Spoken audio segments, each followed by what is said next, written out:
মশা আমার কানে কানে হয়ে গেছে। না জন্তু মিথ্যা বলতে, জন্তু বলেছে আপনি কি মারা গিয়েছে। আচ্ছা তাকে পড়া দিছে না? জি স্যার। কি পড়া দিছে? তাহলে বলবো? হ্যাঁ বলো। আজাদ জিনিস একবার আসে একবার যায়, খট্ট খট্ট শব্দ। এটা কে দিয়েছে? পড়া কে দিয়েছে? জন্তু দিয়েছে স্যার। কান তো ছিল আমি ধরে নিয়া।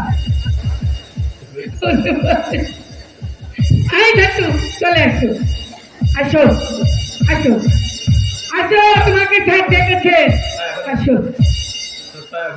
কান ধরুন। ও এটা পানো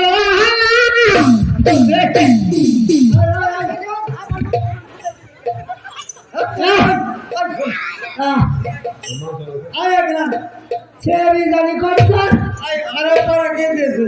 কারে আরে পড়া আমি তো দিছিলাম। কি পড়া দিছে? আই কি পড়া দিছি রে? ওই যে খট্ট খট্ট শব্দ হয়। ও পড়া অর্থ কি? জানেন না, তাই তুই মাস্টার হয়েছে।